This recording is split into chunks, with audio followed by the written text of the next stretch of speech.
Pais, queridos, deixem ela entrar, porque hoje é o dia da graça, só a graça.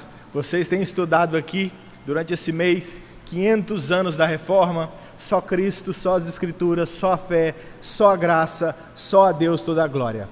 E convidado pelo pastor de vocês, obrigado pelo pastor Léo, pastor Daniel, Letinho e Sávio, ao visitar minha família querida que vocês conhecem, eles me pediram para estar com vocês aqui essa noite, debaixo desse tema, só a graça, é a vez dela, só a graça.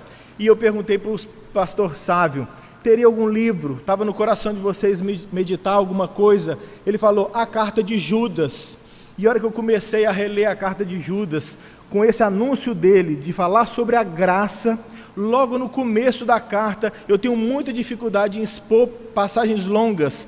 No começo da carta, meu coração foi flechado e aprisionado ali pelo primeiro verso. Então eu peço desculpa aos pastores, eu não dou conta de falar a carta toda, fica para uma outra oportunidade, mas em Judas, no começo da carta de Judas, eu creio que já tem lições preciosas para a gente sobre esse grande lema da reforma, dentro dos 5 solas, só a graça. Há um versinho em Provérbios, acho que é 23:10, que fala assim, não remova os marcos antigos. Não remova os marcos antigos. Menosprezar o que eu chamo não de reforma, um jeitinho meu de falar, eu chamo de revolução protestante, é um devaneio meu e seu de querer remover um marco antigo. A reforma protestante está afincada na história e graças a ela que tem essa igreja nesse endereço. Eu duvido que talvez a Igreja Presbiteriana das Graças estivesse aqui, não fosse Deus iluminar a mente daquele senhor chamado Martinho Lutero, e pelas Escrituras, em Romanos, ele lê, o justo viverá pela fé. Não remova os marcos antigos. Nós somos filhos dessa gestação da reforma que chegou até mim e vocês. Vocês concordam? Amém? Então vamos juntos para Judas. Epístola de Judas é só um capítulo, é antes de Apocalipse, não vai ter dificuldade de achar, debaixo desse tema de só a graça. Eu assisti numa das palestras, eu não fui à Conferência Fiel, mas assisti da Editora Fiel, que acontece todos os anos, uma editora bíblica e cristã. Eu assisti um dos vídeos em que tinha uma mesa redonda, em que os pastores comentavam algumas coisas, e eu achei impressionante a fala de um deles, eu acho que é o Heber Júnior, filho do pastor Heber, que dizia, na sua opinião, qual o sola que mais toca o seu coração? E ele disse assim, o sola. E ele, muito inteligente, usado por Deus, explicou, e eu obviamente vou com ele concordando. Ele disse, a grande dificuldade minha e de vocês é ficar só com Cristo, porque a gente pega Cristo e adiciona uma coisa a mais. Só a fé, eu creio, mas deixa eu dar um suor meu aqui, deixa eu pagar um dízimo mais alto para ver se alguma coisa acontece. Só a graça, mas será que eu não faço nada por isso? Só a Deus glória, mas será que eu não gosto de um aplauso? O sola era o preferido dele e eu tive que concordar. E eu creio que vocês também. Só a graça, sozinha. Deixa ela entrar, como eu falei, que hoje ela é a estrela da noite. Vamos juntos a Judas? Então, no primeiro versinho de Judas, eu vou ler uma primeira vez e vocês, todos juntos, uma segunda vez. Diz assim a palavra de Deus. Judas, servo de Jesus Cristo e irmão de Tiago, aos chamados, amados em Deus Pai, e guardados em Jesus Cristo, todos.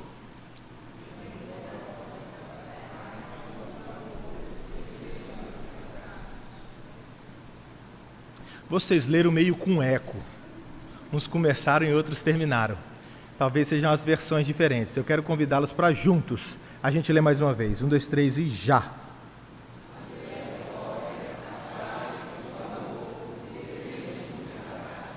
É porque eu não expliquei direito mesmo então. É para ler de novo o versinho 1. 1, 2, 3 e já.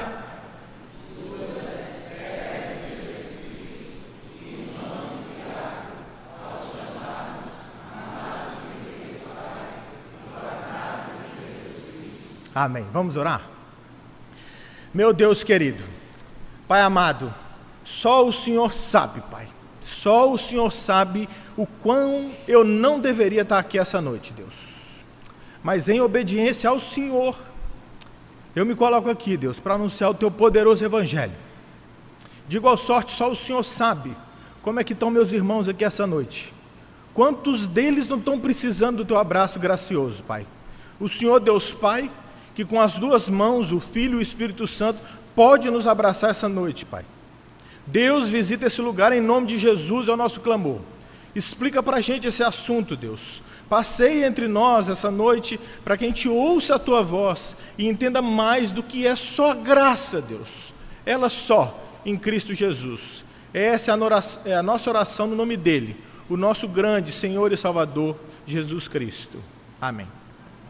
Queridos, falar sobre a graça e grandes temas da Bíblia é difícil demais. Se eu convidasse todos aqui, vamos juntos agora. Vamos fechar a igrejinha e vamos correr a prova de Boa Viagem e juntos aqui, não precisa chamar mais ninguém, só a gente, vamos nos gastar contando as areias da praia de Boa Viagem, um a um, cada grão. Conta, vamos contar, quantos tem? Mas então, se a gente conseguisse fazer isso, não seria bastante só essa areia de Boa Viagem. Vamos contar todas as praias aqui de vocês. Vamos contar todos os grãos de areia. Mas vamos pelo Nordeste afora. E se uma vez a gente tivesse contado todos os grãos do mundo todo, das praias, eu ainda desafiaria vocês. Vamos contar os grãos de areia dos desertos agora. É impossível descrever a graça. Não tem jeito. Se eu convidasse vocês para pegar umas vasilhas, então esvaziássemos o mar, vai pegando suas vasilhas. O que você tem de Tupperware lá? Traz copo, traz vasilha plástica, traz tudo. Vamos esvaziar o mar. Não tem jeito. Não tem jeito para um cara como eu explicar a graça.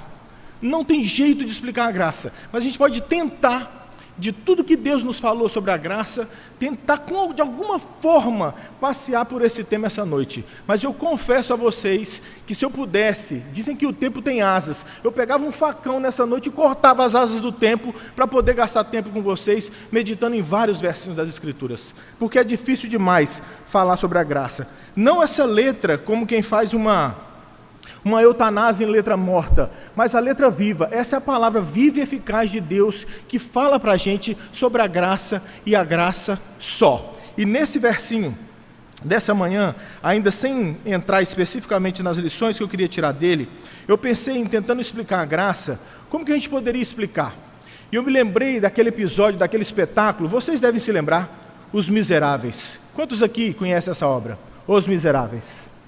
E eu ouvi dizer uma vez, que eu ouvi o exemplo, sou de inteligência muito limitada e não tinha visto esse grande espetáculo, porque por ser um musical longo demais, eu infelizmente não tinha gosto para essas coisas. Ouvi certa vez um exemplo que era tirado desse espetáculo e eu nunca soube, sobre a história de um ladrão, um bandido que então assalta algumas coisas e o dono daquelas coisas o libera, e quando ele foge com alguns pertences desse senhor, e quando a polícia pega, esse senhor o libera dizendo: foi eu que dei para ele essas coisas, ele não roubou não. Eu chamo esse cara de o ladrão prateado da obra Os Miseráveis.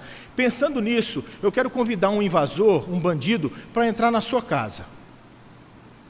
Se um bandido entra na sua casa enquanto a gente está aqui no culto, e a gente volta para casa, e o pega em flagrante delito, roubando alguma coisa sua, e você o leva para a delegacia e ele é preso, o que é isso? Justiça. Justiça. Se você pega o bandido em flagrante e leva para a delegacia e ele é preso, isso é justiça. Ele está pagando o que ele fez. Todavia, se ele está roubando alguma coisa da sua casa, você o captura, leva para a delegacia, faz o boletim de ocorrência, mas você diz: pode liberar. Isso é misericórdia. Misericórdia. A justiça então seria deixá-lo enjaulado, a misericórdia então você falar: pode ir. Mas o que então é graça? Graça é esse bandido vir à sua casa, roubar alguma coisa sua, você não só vai à delegacia e fala: não faça BO, não faz o boletim de ocorrência, ele está livre, e você ainda tira um tanto de dinheiro do seu bolso e fala: faz uma feira boa com esses R$1.500 aqui, bandido. Isso é graça. Isso é graça. E isso foi o que Deus fez por mim e por vocês na cruz do Calvário. Isso foi o que Deus fez para mim e por vocês na cruz do Calvário. Salvação não é liberdade dos seus pecados e morar no céu com um anjinho batendo asa. Salvação e graça é voltar a ter paz com Deus santo demais que eu e você o ofendemos. É fácil pensar em misericórdia, liberar talvez um assaltante que estivesse roubando uma pulseira da sua esposa. Mas pensa num crime grande. Esse assaltante que entrou na sua casa, enquanto a gente está aqui, ele não pegou uma pulseira. A sua filha, adolescente, está em casa. Ele entrou e fez mal para ela. O que estupradores fazem com meninas sozinhas em casa? E agora, você seria misericordioso e também gracioso? O veneno e o nojo do meu e do seu pecado fazem essa graça brilhar ainda mais. O que nós fizemos não foi pegar um brinco caído no chão da sala. O que nós fizemos foi muito mais do que o estupro de uma menina virgem, jovem, que estava em casa sozinha, contra o próprio Deus. E o que ele faz? Diante da delegacia, ele fala, deixa ir e pega isso aqui que eu vou dar de presente para ele ainda. Toda a santidade e a justiça do meu filho está imputada, está na conta do Carlitos. Estão sentindo aí a névoa do que é graça? Só a graça? Pensando nesse tema então da graça, eu não dei conta nem de explicar o começo do verso, para ir direto para o nosso assunto. Então 3 lições saltaram aos meus olhos, e é delas que eu quero falar, e elas estão bem definidas aí no texto. Eu não quero gastar tempo dizendo quem é Judas, mas por indução não pode ser o Iscariotes. Eu não quero dizer que ele se identifica como servo de Jesus Cristo e é irmão de Tiago, logo é irmão de Jesus. A gente não pode perder tempo com isso. Nós vamos direto às 3 fortes lições que nos lembram da graça: chamados, amados e guardados. Essas serão as 3 lições para o meu e para o seu coração essa noite. Primeira lição: chamados, os chamados. Judas diz assim: Judas, servo de Jesus Cristo e irmão de Tiago, aos chamados. Aqui, queridos, ele chama de 2 formas. Essa carta ele vai tratar, ele diz que ia começar a falar sobre salvação, e Deus induziu o coração a ele a falar sobre outra coisa, a defender a fé, sobre a defesa da fé, a gente batalhar pela nossa fé. Então ele começa a falar com crentes, dizendo, ei, chamados, dizendo a mim e a vocês, crentes, eu não sei quem são os crentes aqui, mas os crentes estão ouvindo esse convite dele, dizendo, chamados, se identificando com crentes. Então é chamados 2 vezes, é chamados porque nós somos crentes, os que são chamados, e ele está falando com crentes, mas ele está chamando os chamados para um chamado de uma batalha pela fé. Então 2 vezes chamados, ei, chamados. Agora, na natureza de chamado, que aponta para uma grande doutrina, que eu não tenho medo de dizer o nome dela, a eleição, porque nós somos eleitos em Cristo Jesus, a reforma pariu esses ensinamentos para a gente, nós somos eleitos, nós somos chamados, e isso é prova da graça. Sabe por quê? Porque se eu grito o seu nome aqui, ei, isso atrai a sua atenção. Todo chamado, como um toque de um telefone, você não grita ao telefone, toca telefone, toca telefone. O telefone toca, então você escuta, e aí você fala, o meu telefone está tocando, ou vibrando, o meu telefone está tocando. O chamado, ele não parte de dentro para fora, o chamado é de fora para dentro, já apontando a graça. O que você fez para ser chamado? O que eu e vocês fizemos para ser chamado na salvação? Por onde que você andava? Dentro de igrejas ou perdido como eu? E foi chamado, um grito, uma voz de fora de você que chamou, ei, você, chamado de fora. Eu era muito ruim de futebol, e nas escolhas dos times, eu ficava ali esperando ser chamado. Dentro de mim eu falava, me escolhe, me escolhe, me escolhe, me escolhe. No chamado de Deus, não há nada que eu e você possa fazer.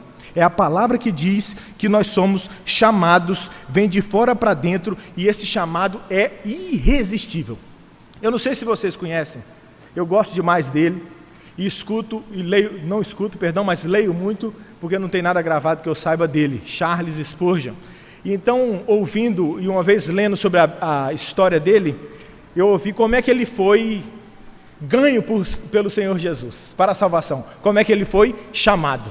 Então diz que ele procurava o Senhor Jesus nas pregações, e como várias igrejas, não se falava da magnitude, a majestade, a presença, a honra, a glória, o poder do Senhor Jesus. O Senhor Jesus não era o centro de muitos cultos, e diz ele que ainda jovem, ele procurava em algumas igrejas, aonde estava o Senhor Jesus. Então ele, num dia de muita neve, que não combinava ele ter que atravessar naquela neve para chegar a uma igreja, ele chega até uma igreja, talvez ali na Inglaterra, com muita neve, e ele chega e por causa daquela muita neve, o pregador convidado daquele dia não pôde ir, ele não foi. Sobe então um diácono, cadê os diáconos? Sermão no bolso, diácono, sermão no bolso. Subiu então um diácono que teve que pregar naquele dia. E então o diácono, vamos ser sinceros, a bibliografia diz isso, ele não era bom com as palavras. Ele ficou meio sem jeito, caiu no colo dele ter que pregar. Então ele pega a Bíblia, abriu ali em Isaías 45, 22, era o versinho que Deus pôs no coração dele, e ele começa a pregar. E a pregação dele foi ele recitar o versinho uma primeira vez: olhai para mim e sede salvos, vós todos os limites da terra, porque eu sou Deus e não há outro. E diz que o diácono não sabia articular muito bem como pregar, e ficava repetindo o verso, e repetindo o verso: olhai para mim e sede salvos. E falava do Senhor Jesus e repetia: olhai para mim e sede salvos. E pregando: olhai para mim, olhai para mim. Naquele dia, Spurgeon tomba para o Senhor Jesus, e não resistiu.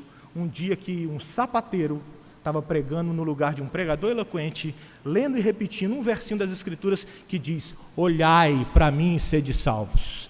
Ele se converteu naquele dia. Spurgeon, considerado o príncipe dos pregadores. Que esforço que faz alguém que olha.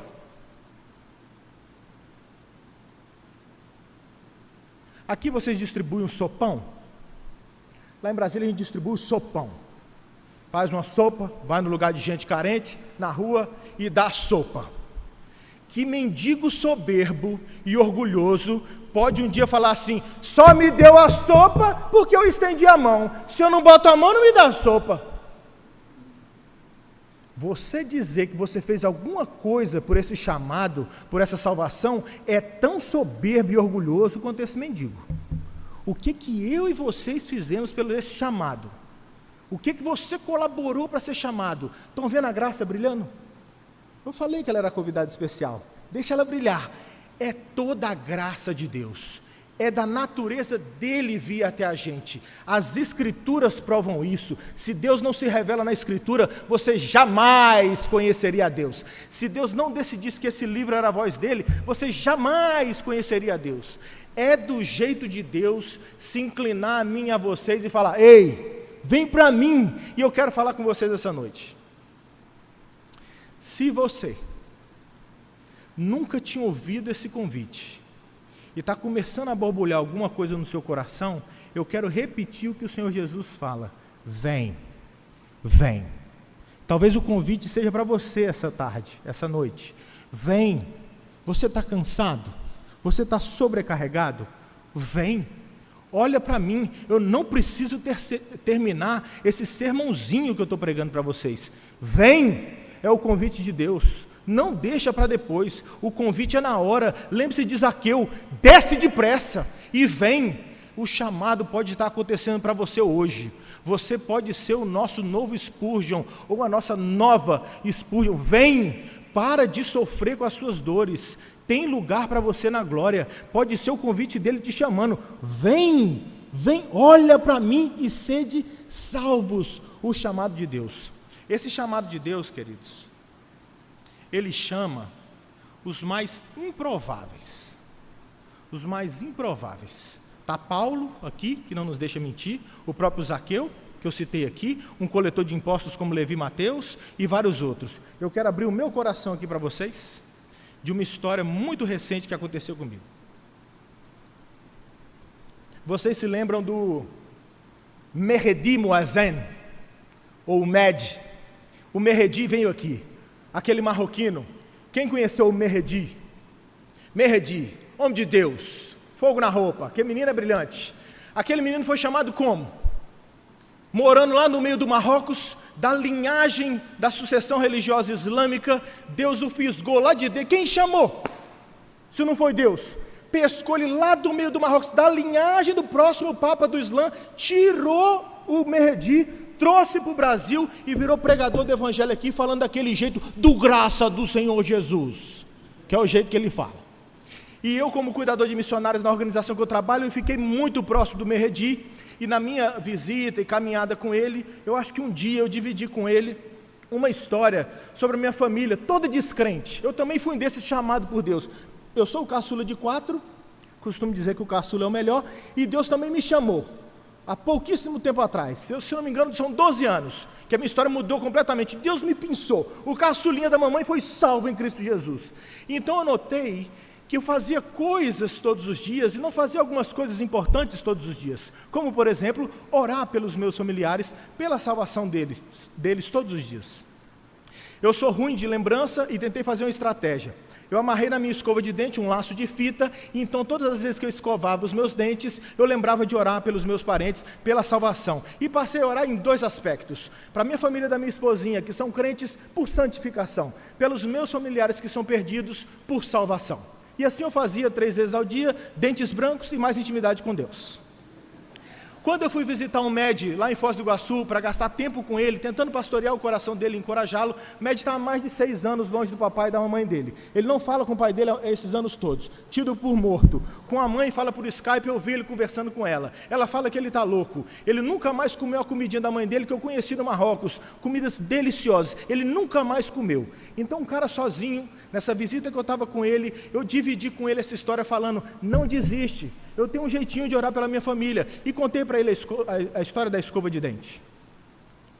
Passado um tempo, minha família foi visitar Foz do Iguaçu para conhecer as cataratas do Iguaçu.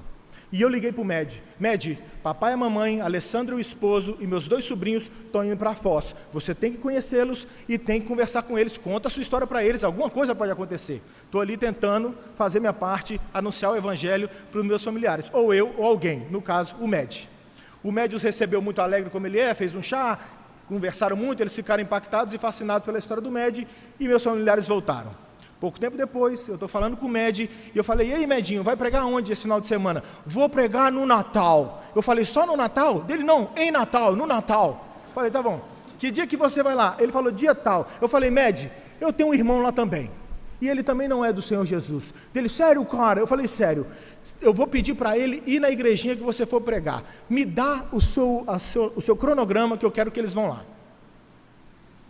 Peguei o meu grupo do WhatsApp da minha família e botei, Zé, um amigo meu marroquino vai falar na sua cidade, você tem que ir, Zé, e você tem que ir na sexta-feira. Sexta-feira é o dia que ele conta o testemunho dele, é muito legal, você tem que ouvir, você tem que ir lá na sexta. Se for escolher ou sexta, ou sábado, ou domingo, vai na sexta, que é o dia que ele conta a história dele. Tá bom. Aí, como minha mãezinha e minha irmã já tinham conhecido, elas grifaram o meu convite, falaram, vai mesmo, Zé, o menino é muito legal, ele é muito divertido, você tem que ir, você tem que ir, você tem que ir.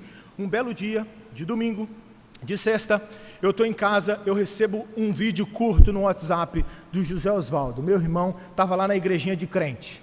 Eu estou aqui, Zag, que é como eles me chamam, eu estou aqui, Zag, na igreja dos crentes, vim ver o Med. Eu falei, louvado seja Deus. E o Med começou a pregar. O Med pregou, contou a história dele, no final, ele não sabia ainda quem era o Zé. Ele termina o testemunho dele falando que ele tem um conhecido, um amigo, que ao escovar os dentes, ora pelos familiares dele para que eles se convertam. E o Zé, eu acho que ele vinha ouvindo mensagens que eu pregava na minha igreja lá em Brasília. Eu acho que ele ouviu eu contando essa história alguma vez, em alguma das pregações. Eu estou no Canadá, dia 23 de setembro agora, eu recebo uma ligação do Med, falando assim, Carlitos, a primeira alegria da minha vida foi quando eu encontrei o Senhor Jesus. A segunda alegria da minha vida foi quando eu encontrei a Bia, minha esposa. Eu acho que a terceira aconteceu agora à noite, cara. No final do meu sermão, eu contei a sua história, aquela da escova de dente, sem falar que era você. Seu irmão veio chorando até mim e falou assim, eu sei quem é esse cara da escova de dente. Ele não precisa orar mais. Eu sou do Senhor Jesus. O chamado chama os mais improváveis. Do jeito dele. Ele pode usar um goiano, ou um marroquino, ou você. Mas esse chamado é por graça. O que Zé Osvaldo fez para ser chamado? Ele só botou pecado na conta dele para Deus chamá-lo. Qual a força que ele fez? O peso do corpo dele já levava ele para o inferno. Mas Deus falou: Zé, a partir de hoje você é meu, cara. Passa para cá. E ele passou para o lado da santificação. Agora eu oro pelo irmão para a santificação dele, que ele é um bebezinho na fé. Deus chama os seus eleitos, chamados, diz a palavra. Não desperdice essa letra. Tudo da palavra é importante. Judas, servo de Jesus Cristo, irmão de Tiago, chamados. Tem lição na palavra de Deus. Nós somos esses chamados. Deus pode chamar qualquer um. Deus chama os mais improváveis. É do jeito de Deus chamar, queridos. Por força dele, no gogó dele, você não faz nada. Só escuta ele falar seu nome essa noite. Vem, vem. Se você era perdido igual o José Osvaldo, não desperdice esse convite. Deus pode estar te chamando essa noite aqui. Não seja de dura cerviz, diz a palavra. Derrete esse coração duro seu. Vem. Se você estava desviado, vem. Para desse jeito seu e atende o chamado de Deus. Amém até aqui, queridos? Falamos que a gente ia estudar os chamados, mas também a palavrinha amados. Diz assim o versinho das Escrituras: Judas, servo de Jesus Cristo e irmão de Tiago, aos chamados, amados em Deus Pai.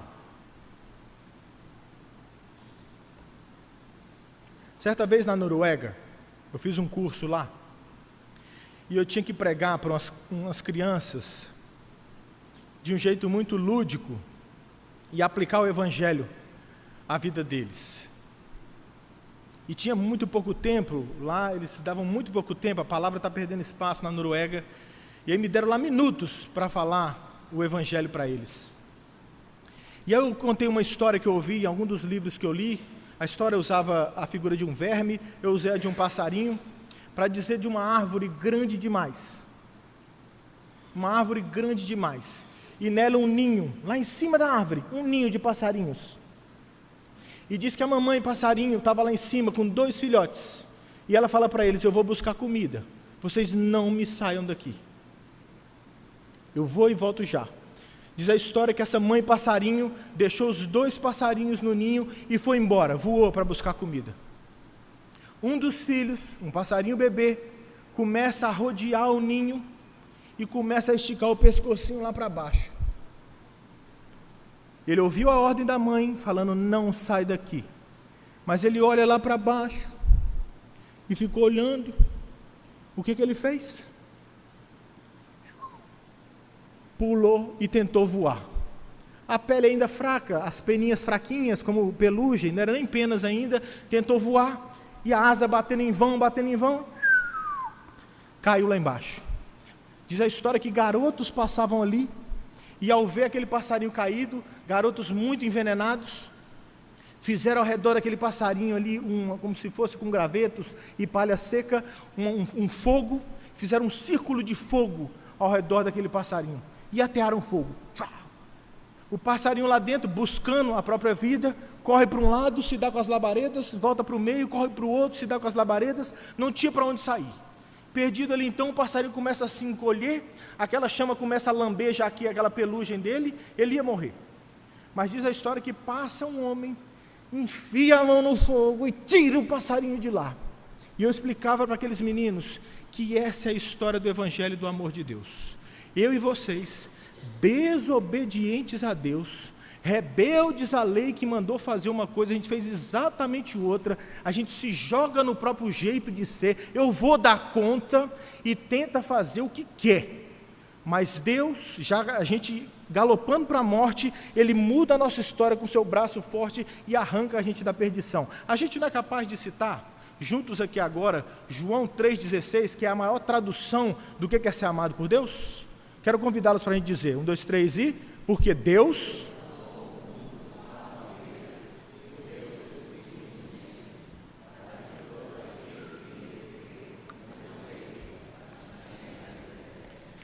Esse é o amor de Deus. Esse é o amor de Deus. Se você nunca ouviu uma história como essa é a história do Evangelho. Uma coisa, e hoje me emocionava muito aqui, quero dividir algo pessoal com vocês também. Vez por outra, passa pela minha cabeça perder a minha Fernanda, a minha esposa. E todas as vezes que eu canto assim no Castelo Forte, que ele fala assim: se precisar perder família e tudo, eu penso eu ficando sem a Fefe. E como nesse final de semana ela foi embora mais cedo e eu convivi com a minha família sem ela, me deu uma fagulha na mente, pensando como seria a vida sem a Nanda. Eu convivendo com a família dela, sem tê-la comigo. Eu fui até aqui muito amado pela Fefe. Eu costumo dizer que eu não tenho um casamento, eu estou na Disney com ela, de tão bom que é meu casamento. Mas ser amado pela Fefe não chega nem aos pés de ser amado por Deus. Esse texto, quando fala que nós somos amados, você é amado não por um Zé Ninguém, esse marido troncho que você tem que não sabe te amar direito, ou essa esposa troncha também, que não sabe te amar direito. Nós somos amados pela pessoa mais especial da história. O que a Bíblia diz é que nós somos amados por Deus. Ele nos ama. Então qualquer coisa que venha jogar lixo em cima de você, é aqui que está assentada a minha paz. Se eu sou amado por Deus, eu não estou nem aí com qualquer bullying que façam comigo, se eu estou ficando careca e não vale rir, ou qualquer outra coisa, porque eu sou amado por Deus. Não é ser amado por alguém, é ser amado por esse alguém. Nós somos amados por Deus. Ele nos ama desse jeito, entregando o próprio Filho por mim e por vocês. Um jeito de entender esse amor de Deus. Quantos aqui já foram no Pantanal? Eu sou de criação de viajar para a fazenda e gostava muito de gado, de poder campear o gado a cavalo. E assistindo algumas transições de gado de um pasto para outro, às vezes no Pantanal e em rios que tem muitas piranhas. Vocês já ouviram falar na expressão boi de piranha? Boi de piranha? Quando você tem uma junta grande, quando você tem muito gado, uma quantidade enorme de gado, para levar de uma pastagem que já está baixa para uma pastagem alta, você tem que fazer um movimento forte com esse gado. E tem horas que eles têm que atravessar um rio, que dá estatura para que eles passem caminhando, mas tem muita piranha. O risco então de você perder várias cabeças de gado, uma que está ferida na pata, que na transição se machucou, é muito alto. Então você perde dinheiro. O negócio dos vaqueiros ali são aqueles gados. Então eles têm uma estratégia: um boi mais antigo, um boi mais velho, eles jogam como isca para ser o boi de piranha. Assim as piranhas vão todas naquele boi, o dilaceram e devoram quase até os ossos, para que toda a manada poder passar livre e ilesa. O Senhor Jesus é o nosso boi de piranha. O Senhor Jesus é o nosso boi de piranha. Isso é que é amor. Ninguém jogou ele na água, não. Ele, por própria vontade, se entregou no meio e no seu lugar, para que você passasse tranquilo pelo rio cheio de piranha. Jesus é o nosso boi de piranha. Se você acha que o meu exemplo está podre, Jesus usou um exemplo sobre bode expiatório na própria Escritura. O próprio Deus, em Levíticos 16, 22, diz que o sumo sacerdote, quando ele matava 2 bodes, um deles ele trazia aqui na frente, colocava a mão sobre a cabeça do bode e confessava todos os pecados. Se a gente vivesse naquele tempo, vocês me diriam o seu pecado. O que você fez? Que tipo de adultério foi o seu? Foi ainda em pensamento, tão podre quanto adultério? Mas me confessa aqui, e você, está mentindo para quem? Que orgulho que você sentiu essa semana? Que tipo de soberba você tem? Que inveja que você tem? Você confessava ao sumo sacerdote, ele colocava as mãos na cabeça do bode, e aquele bode era levado para o deserto, para nunca mais voltar. Entenda bem, para nunca mais voltar. Lá no deserto, nós precisamos entender e crer nessa graça só, porque uma vez o sacrifício de Cristo feito, Ele não foi o nosso bode, mas o nosso cordeiro. Eis o cordeiro de Deus que tira o pecado do mundo. Ele levou todos os nossos pecados. Você pode me dizer essa noite: Carlitos, mesmo aquele, o sangue de Cristo é maior. Carlitos, mas mesmo com essa repetição que eu tenho caído até aqui, o sangue de Cristo é maior. Ele levou todos os nossos pecados para nunca mais voltar. Isso é graça, queridos. Você é livre. Você é livre. Alma cansada, você é livre. Não vive mais sob esse jugo do pecado. Isso é sopro de Satanás na sua vida. A gente está falando de graça. Você não faz nada, Deus te ama demais, você é livre. Deus nos amou. A pintura mais bonita do amor de Deus é a justificação, que é o que Ele fez por nós e mostra muito esse amor dEle por mim e por vocês. Eu não quero me delongar, mas quero contar para vocês essa ilustração que eu ouvi. sobre a nossa justificação, que mostra esse amor de Deus gracioso para com a gente. A justificação pela fé, que é o emblema da graça, ela pinta, no próprio sentido da palavra, uma cena de tribunal. Uma cena de tribunal. Foi um pastor que marcou muito a minha história, que me contou essa história. Uma cena de tribunal, aonde Deus é o juiz, Satanás é o acusador. Eu e você somos os acusados. Então, na posição de juiz, começa o seu e o meu julgamento. Silêncio no tribunal. Entra o acusador, os guardas, trazendo a mim e a você, arrastado lá de trás, até aqui à frente do juiz. Eu e você, tomados por culpa que queima a consciência, que ancora a nossa alma no hoje, fazendo a gente lembrar também coisas do passado, coisas que derretem o nosso coração, aquela culpa que eu e você, a gente sabe que a gente não pode viver com ela. A gente vem humilhado aqui até a frente do juiz, e então o acusador, bem na sua função, começa a falar com o dedo balançando para o juiz. Eu te conheço, Deus, e eu sei que o Senhor é justo e santo. Um Deus santo e justo como o Senhor disse a Isaías, o quão santo o Senhor é. O Senhor é santo, santo, santo. O Senhor nunca falou assim do Senhor mesmo em outro atributo, mas o Senhor é santíssimo. E o Senhor falou na sua palavra que aquele que pecar, morrerá. Então eu trago a palavra do Senhor aqui para dizer que esse pecador, olha o Carlos aqui, olha cada um deles aqui, isso é pecador e tem que morrer. Essa é a pena que ele tem que pagar, Senhor juiz. O Senhor não pode ir contra o jeito que o Senhor é. O Senhor é justo e para justificá-lo, o Senhor não pode deixar de ser justo, porque o Senhor usaria uma brecha de injustiça para salvar esse pecador. O Senhor tem que ser justo, não tem solução para ele, só o inferno. Então Satanás, puxando um novo fôlego, fala assim, e para provar minha causa, eu quero trazer algumas testemunhas. Que entra a primeira testemunha. E entra então todas as obras que eu e vocês fizemos. Por que a gente faz coisas?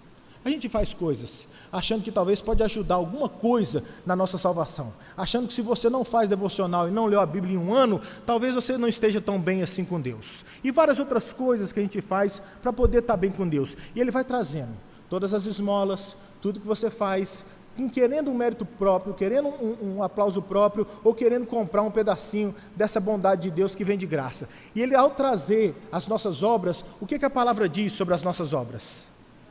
Trapos de imundícia. Então fede na cara de Deus, e o próprio Satanás fala, isso aqui não vale nada, não é Deus. Ele fala, é verdade.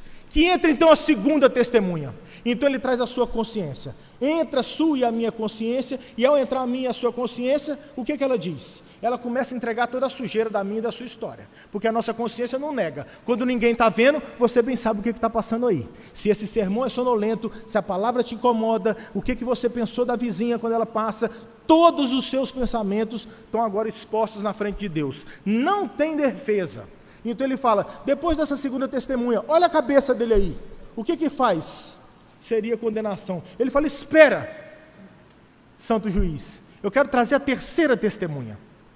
Então ele traz agora não as nossas obras, não a nossa consciência, mas a própria lei de Deus, a palavra dele. Então ele vai apontando, olha o primeiro mandamento, nunca cumpriu. Olha o segundo mandamento, ele não cumpre, está vendo, Deus? Olha o terceiro mandamento, ele não cumpre a lei do Senhor, Deus, ele não cumpre a lei do Senhor. Então já arrasado, eu e você diante do juiz, o Satanás segurando a própria gargalhada, pensando, já era, ele pergunta, tem alguém aqui, nesse tribunal, que quer dar uma palavra a respeito dele? Fica de pé, mansamente, o Senhor Jesus é o nosso advogado, ele vem até a frente, toca no meu e no seu ombro e fala, eu vou te defender. E é a cena de tribunal mais inimaginável do planeta, porque o advogado de defesa é filho do juiz. E ele diz, pai, nós fizemos um acordo na eternidade. O senhor bem sabe que o Carlos e esses meus filhos, eles não dão conta de viver conforme a tua lei. Eles jamais dariam conta. Foi esse o nosso acordo, pai. Eu vim à terra viver a vida que ele não dá conta de viver. Eles não podem viver essa vida. Eles não dão conta de cumprir a tua lei. Eu cumpri toda.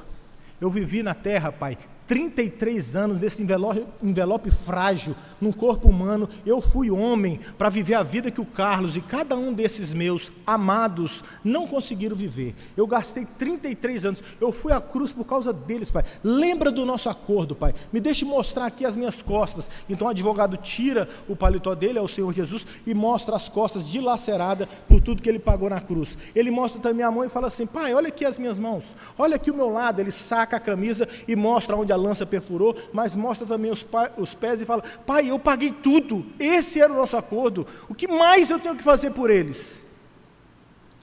O Senhor Jesus, como justo juiz, o Senhor Deus, toma o martelo de juiz e bate: eu te declaro inocente.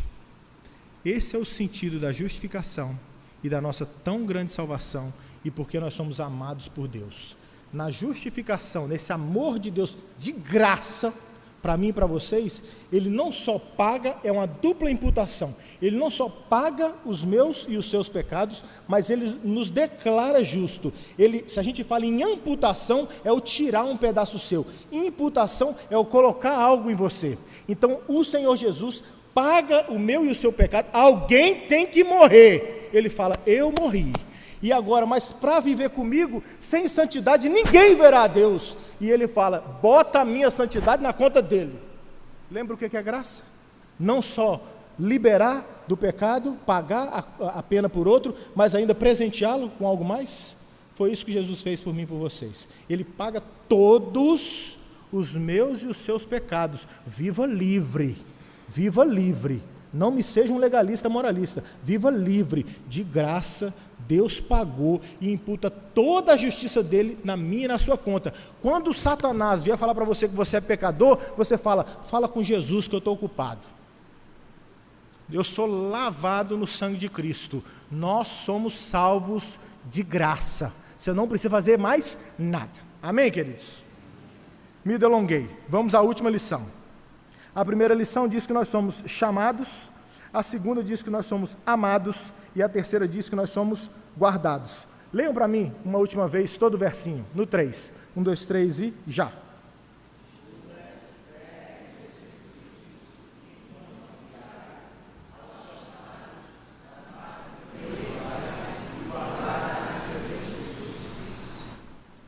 Queridos, se eu pedir para pegar alguma coisa sua, aquela coisinha sua, busca lá para mim, aquele negocinho seu. Você sabe do que eu estou falando? Está bem guardado lá. Qual gaveta que você deixa ele? Ele está debaixo do quê? Quantas chaves para chegar nesse negócio? Uma coisa especial, ela é bem guardada. Bem guardada. Aqui diz na palavra que eu e você, nós somos guardados em Jesus Cristo. Nós estamos protegidos. Me deixa ler alguns textos que vão me ajudar a explicar isso aqui facilmente, porque nada melhor do que a própria palavra de Deus.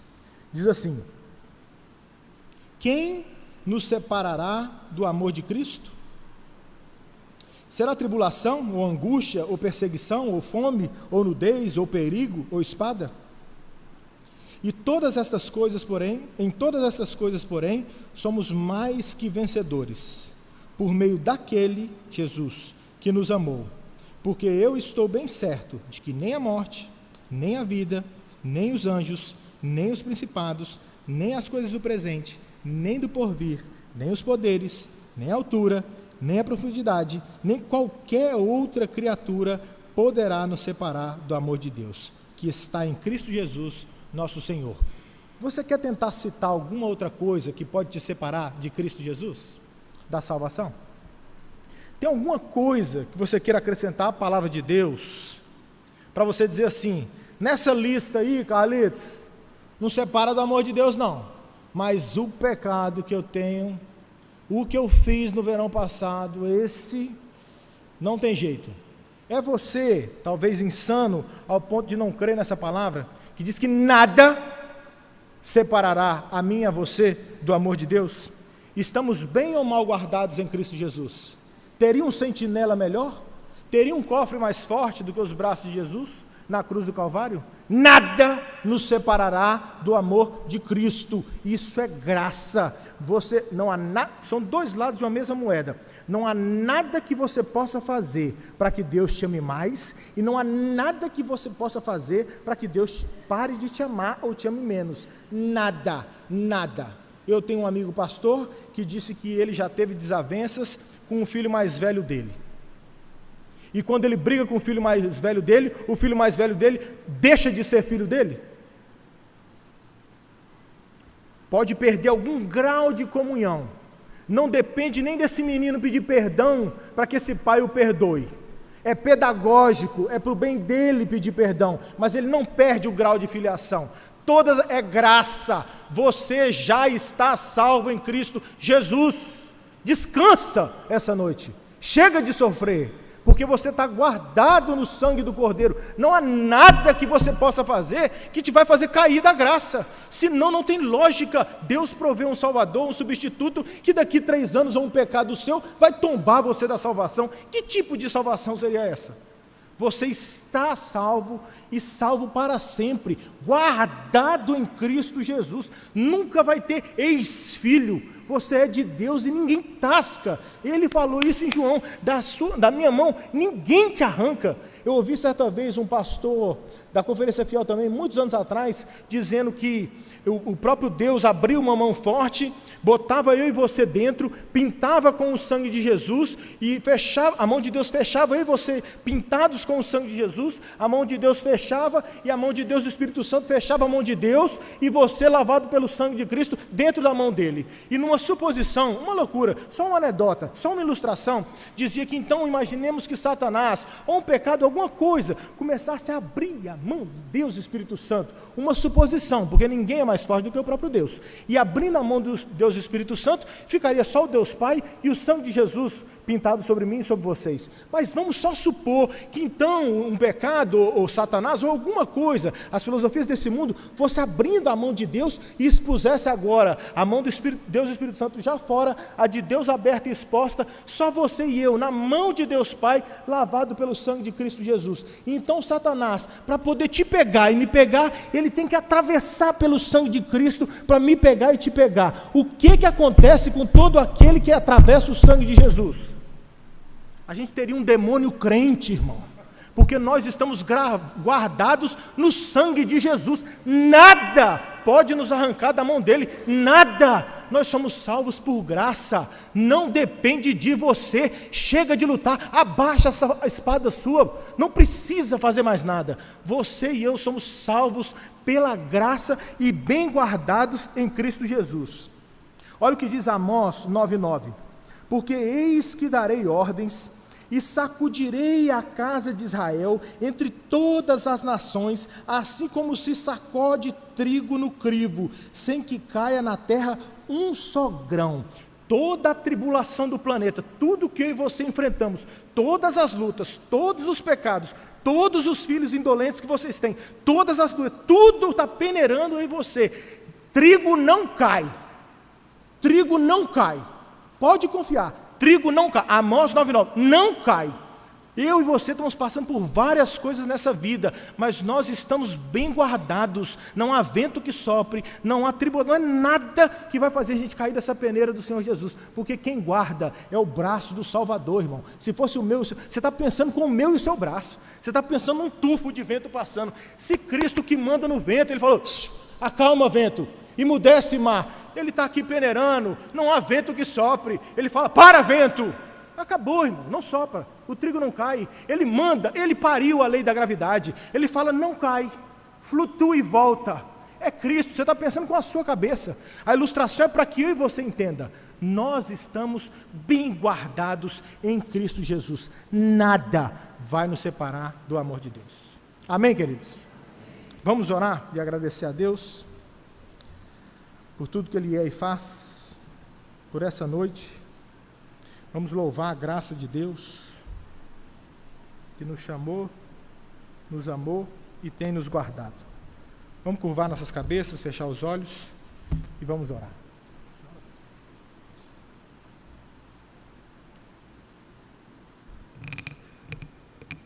Senhor, obrigado, Pai, por tamanha certeza. Obrigado, Senhor, porque a Tua palavra, que é a verdade, ela mesma instrui o nosso coração acerca da Tua obra de salvação. Obrigado porque nunca, nem jamais dependerá de nós, Pai. Obrigado porque fomos chamados. Obrigado porque somos amados. Obrigado porque estamos guardados, Pai. E o Senhor não muda. Obrigado, Senhor, porque Tu és constante. Obrigado porque não há nada, Pai, que possa acontecer para que de alguma forma venha mudar a Tua vontade, a Tua obra sobre a nossa vida, Pai. E assim nós estamos seguros nas Tuas mãos. Não tememos o mal, não tememos a morte, não tememos, Pai, nada, porque de fato nada pode nos separar do Teu amor. Nada pode retirar aquilo que o Senhor já fez sobre nós. Nós somos Teus para sempre, e o Senhor é nosso, Pai. Muito obrigado, Pai, por essa palavra. Muito obrigado, Pai, pelo Teu Evangelho. Muito obrigado, Senhor. Nós só temos que agradecer ao Senhor. E ao mesmo tempo pedir, Pai, que o Senhor guarde o nosso coração. E se há alguém, porventura aqui nessa tarde, que ainda não conhece o Senhor Jesus e que está ouvindo o Teu chamado, e que ouviu a vocação do Senhor, Senhor, não permaneça duro, não deixa que esse coração permaneça duro, Pai. O Senhor é poderoso para quebrar, e nada pode ou ninguém pode resistir à Tua graça. Por isso, Pai, que se há alguém aqui, olhando agora de forma diferente para o Senhor e pensando e meditando nisso tudo, já é fruto da ação do Teu Espírito, Pai, que essa pessoa possa procurar alguém aqui da igreja e dizer: olha, eu preciso entregar a minha vida a Cristo. Senhor, que o Senhor encha o coração de ousadia e coragem, Pai, e que a gente, Senhor, de uma forma como o corpo de Cristo, a gente possa sentir essa palavra sendo verdade na nossa vida todos os dias, Pai. Nós somos amados, chamados, justificados, guardados pelo Senhor. Obrigado, Senhor, porque isso aquece e toma o nosso coração. Em nome de Jesus.